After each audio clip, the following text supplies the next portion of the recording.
So we are here with local darts legend Scott Mitchell, of course, AFC Bournemouth fan. Scotty, how are you? I'm all good. Thanks for coming to see me. Thank you very much for inviting us. And world champion at the Lakeside in 2015. I've been admiring many of your trophies here.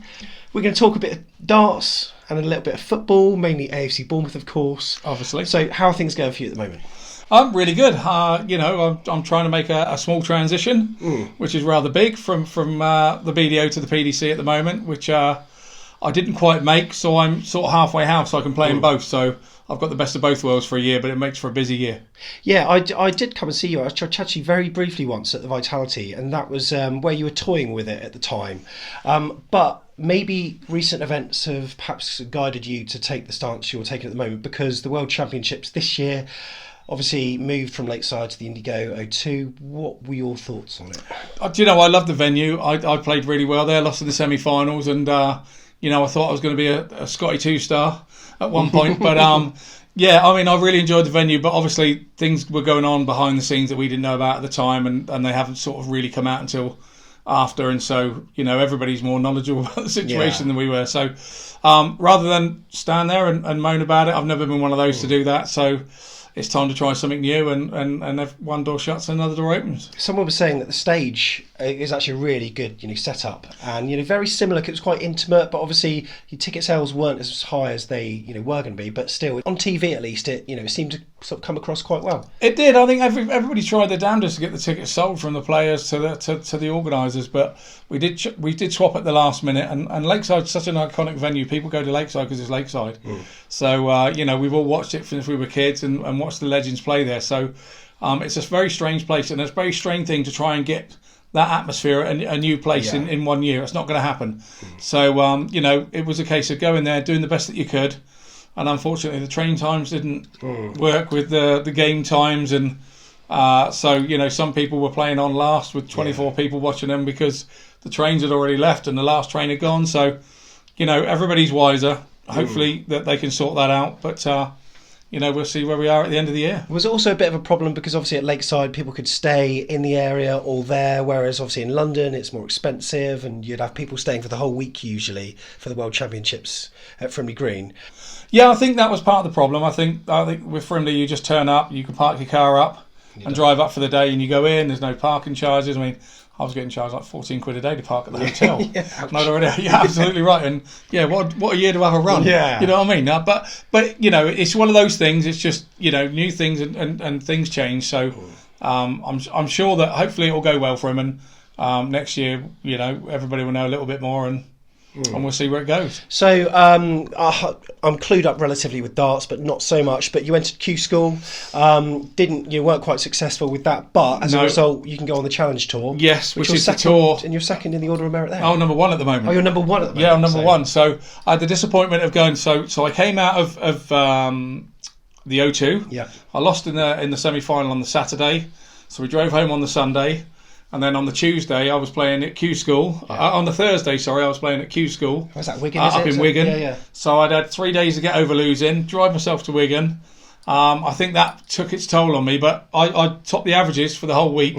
I just didn't get a card. Yeah. So I didn't play bad. It just didn't go for me. So I came home, sorted out my diary on the Monday morning, said, right, this is where I need to go, do BDO ones, WDF ones, and the Challenge Tour. Following week was the Challenge Tour, so I went back up to Wigan. So I came home from Wigan on the Monday morning, and then back up there on the Thursday to play in the Challenge Tour, and I won the first Challenge Tour, which then puts me in a position as number one in the Challenge Tour. If somebody's missing from the Pro Tour, Kyle Anderson was stuck in Australia, so he missed the first two Pro Tours, and they come to the number one in the Challenge Tour to go get promoted. And you filled the gap for each and every Players' Championship, including this weekend coming up in Barnsley. This weekend I've been invited again, so it's been a really good period to be number one in the Challenge Tour. This is a route through to Ali Pali, isn't it? It is, yeah. The top two go to Ali Pali at the end of Challenge Tour. I can qualify for Ali Pali as well through the Pro Tour rankings. Yeah.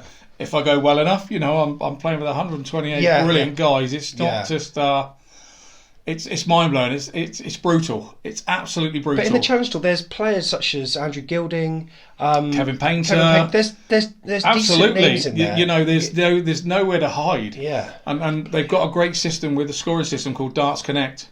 And everybody knows what you're doing, so you can't even lie about what you're doing. You know, everybody knows what you're doing. If you're not playing well, people know. I was following one of your matches on Dark Connect, and you see it all come through. It's like, oh, hello, you know. It's there is a route through to Ali Pali. What else can you do given the position that you're in at the moment? I think I can obviously still qualify for the BDO Worlds at the end of the year. I'm hearing that the WDF, which is another federation, are going to do a couple of TV tournaments at the end of the year. Brilliant. So if I don't qualify for the stuff with the PDC, then there's other stuff that I can be in. So but it's just going to be a tough year trying to qualify for it all. It'll be darts. So you could be in 2 World Championships at the end of the year. I think you have to choose one or the other. I don't think Uncle Barry lets us do 2. No. So you'd have to pick which one you want to do. But at the moment, till April, I'm concentrating on the Pro Tours and trying to get as many points as I can, and try and get myself as high up the Pro Tour rankings as I can. And I think I was sat at number 32 at the moment. Yeah.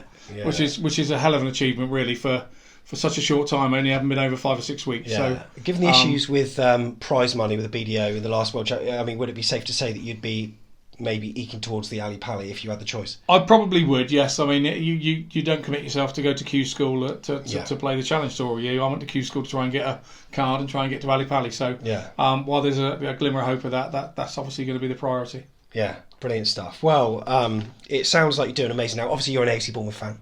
Massive. And we've got a little bit of a challenge for you, Scotty.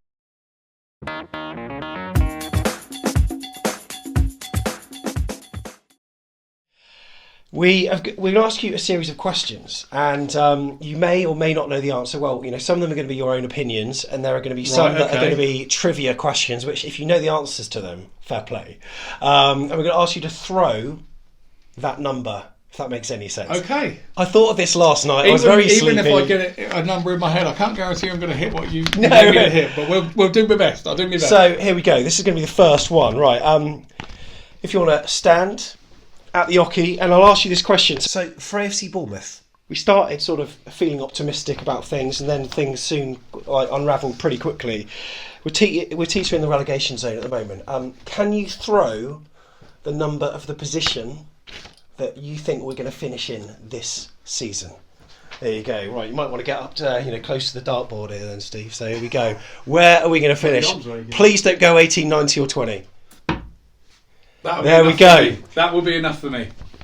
Not bad at all. So, what do you think's gone wrong for AFC Bournemouth this season then? I think it's the injuries. I think all the guys are great footballers, and sometimes Eddie's had to put square pegs in round holes, and I don't think any club can get away with that in any league. But the Premier League, you cannot get away with that. Yeah. So, but I think the lads are just trying. You can, we've been to games and we've seen it. It's not for the lack of effort. It really isn't. We've been unlucky. We've been VAR'd how many times? Yeah. And I know nobody wants to mention VAR. We just haven't had the rub of the green this year. Those last-minute goals against Liverpool at home that we've had in previous, that just hasn't happened for us this time round. Part of me wonders, do they try to even it out intentionally? Because obviously at Liverpool, we got the benefit of the doubt where Callum Wilson shoved, Joe Gomez, and everyone in the media seemed to say it was a foul, but we got given it. Part of me thinks, is it a way for the Premier League or the IFAB or whoever it is to sort of even decisions out? But I don't know. I don't think Callum shoved Joe Gomez. No, well, I don't think so. It was just a bit strange. If that had happened to me on a Sunday morning, right? Yeah. And I'm defending that. What would my players have done to me to be allowed me to shoved off the ball? I know. By somebody as small as Callum. Come on. Exactly. You know what I mean? There's got to be some normality to this at some point. Yeah. Is this filtering down to Sunday morning football? I'm lucky I'm playing darts at the moment, so I don't get to Sunday morning footballs in the BFA, but I used to ref. I did about 50 games in the ref. And if I'm having to make decisions on that, I'm never going to carry on reffing. Yeah. You wouldn't do it. If it eats its way down, you're never going to get them. No, that's it. Okay, so next question then. Recently we've started to show a little bit more attacking flair, but we're still lacking with being clinical up front, I think. This season so far, we've scored 29 goals, but how many had we scored at the same stage last season? This is a very difficult one. Have a guess. It's got to have been more. Yeah, it was definitely more. So I'm gonna guess. We're on 29 now. I'm gonna guess 41. 41.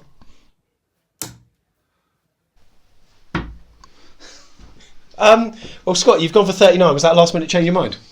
Yeah, no, I went for a 3 there, and I was gonna. I may have told you the answer, but it was actually 39. I was actually going for a clever way of doing 41 with 3 darts, and I messed it up. So yeah, well, I'm glad you stopped short because 39 is what it was. And what do you think has caused the difference? In darts, mentality plays a huge part, doesn't it? And now we're playing with pretty much the same players. There are a few new additions, but say 3-4 months ago, we couldn't hit a barn door, and team psyche and the mentality of the players seem to be so much more different than what it is now.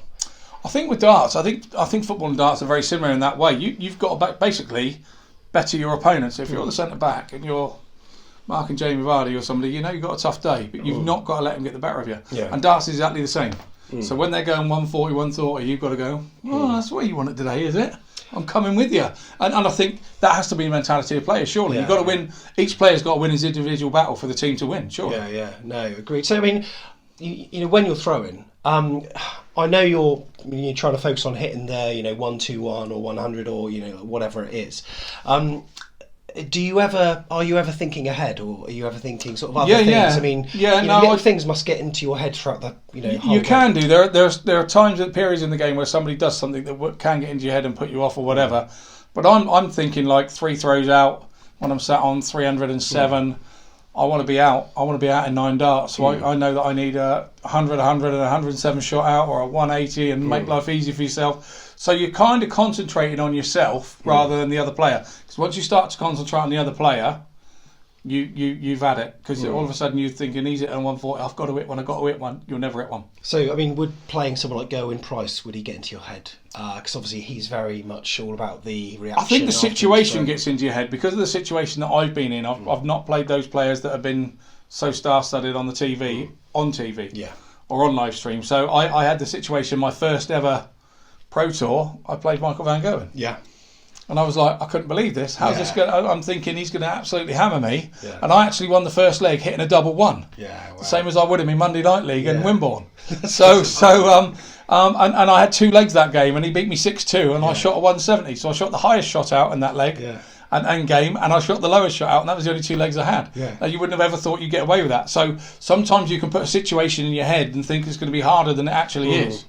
And other days it is as hard as you think it is. Yeah. So mentality. I mean, I'm sure it must play a factor, and but they seem to have the good mentality at the moment as they're going into these last 9 games, aren't they? How many good? They need to. I think there's a positive feel from the fans at the moment. I don't think we feel that we're in that three teams that need to go. We're not ready to go. And it's weird, when we were 14th, 15th, when we were on this sort of decline, there were people saying Eddie out. No, but even ridiculous. though we're in 18th, a more perilous position, people can see that team performances are improving. No one's saying that at all now, and I think team mentality has improved so much. But I think the players are coming back as well. I think the fitness of the players is happening, and the players are coming back. I see Brooksy's in training this week, that's only going to be good. So I think the man knows what he's doing.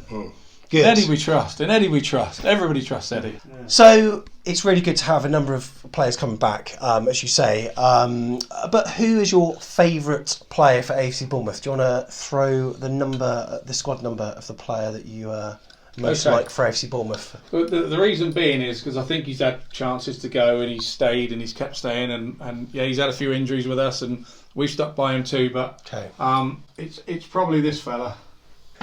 Yes. And he's showing a little bit more form recently, isn't he? Yeah, he's looking. I think sometimes he's been a little bit isolated, and there's a few big meaty defenders that can, like say, shove you off the ball, and I think that the systems that we've had to play and change to with a few injuries that we've had has not helped him. I don't think, but. There's not too many better than him when he's feeling it and he's right on it, and he's definitely showing signs of coming back to that. And we're like I say, this goal against Liverpool, that could be the start for him. He was out of form for quite a bit, but maybe in terms of Gareth Southgate in Euro 2020, if it goes ahead after everything that's going on, who knows? Who knows? Do you think he's a shoe-in to be picked for? I would take him. I would always take him. But Vardy's had a run that he didn't score any. I know everybody has that run. You know, at some point in their careers they have that. So it's a bit harsh. And like I say, I think he'll be fine. I think he'll be fine. Well, I wouldn't want to mark him anyway. No, well, I mean, Harry Kane's coming back from injury now. I don't know how long it's going to take for him to be back and fully fit.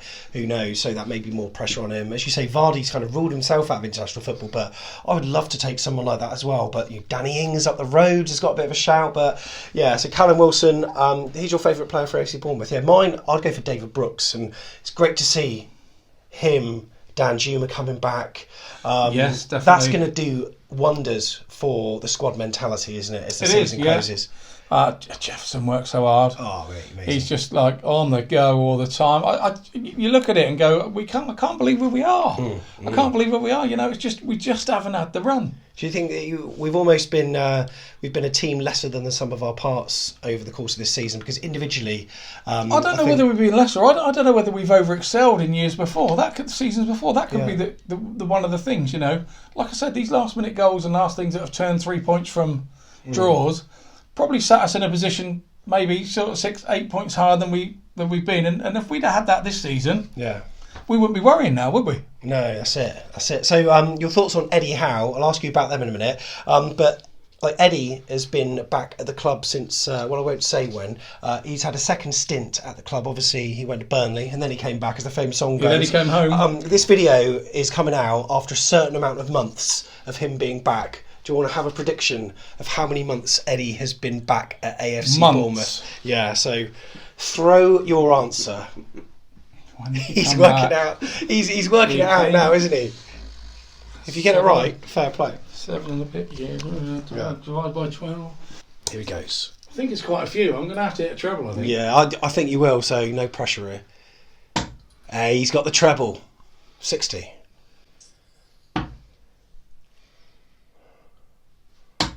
I reckon it's late 80s, early 90s. So if I'd have hit the 12, I'd have gone with 92. But yeah, I was going for 89 actually. Well, 89. I don't know if you did the maths in your head. I did. But quickly. I was about to say, spot on. You do it quickly. You obviously that's the one thing we are good at. And Eddie Howe, he's been pivotal to the success of the club. Obviously, there were murmurings about him maybe not being the right man for the job. But as far as you're concerned, it seems like you've absolutely got no issues with him. And want him to stay, come wind, rain or shine. He fitted the hole at the time, I think, at the start, where people could have easily, said, why take him in the first place? Then obviously he proved himself, went away to Burnley. Did what he did, and then he's come home, and I don't think anybody's doubted it really since he came home. That, like I say, we had that little period where we struggled. But now, for me, he's the fact that he's a local guy as well. I think is what matters. Yeah. He actually cares about the football club. Yeah. And where the football club is going, and I can't see him caring about any other football club as much as he does ours. No. And I think if you've got that in your manager, you're halfway there. You really are halfway there. And even if we got relegated, we stick with him as being the man to take us back up. Absolutely. But you're not thinking that. You said, what, 17th? Definitely. 17th is as good as winning it for me. Yeah. We need to stay up. You're not judged by your best season. You're judged by your worst seasons and your worst runs. And if 17th is our worst run, then that's good enough for me. So, putting it back to darts, you're at Barnsley this weekend for another Players' Championship. Obviously, you'll be against some big names again. What are those days like? How does it work? Because there's you have to pinch yourself, if I'm honest. Yeah, there's 128 in the draw. Yeah. So, the top 16, there's 16 boards that it's all played on. So, the top 16 are the top 16 seeds. And you get drawn into one of their groups. And you may play them first game, you may get somebody else. But yeah, it ain't easy. It just ain't easy. Does it inspire you seeing the likes of Glenn Durrant doing Absolutely. so well? Glenn did well with us, and we were beating him over in the BDO. A few of us, not many of us, we were getting him now and again. There's Jamie Hughes has gone over. Wesley Harms has now gone over this year. So, friend Mark McGeady went over last year, and these are all my England teammates as well. I captained these guys. So I stayed, and maybe I stayed a year too long. I don't know. Maybe I should have gone when they went, but I really loved being England captain, and I wanted to do England captaincy. I wanted to go to another World Cup, and that's what I did.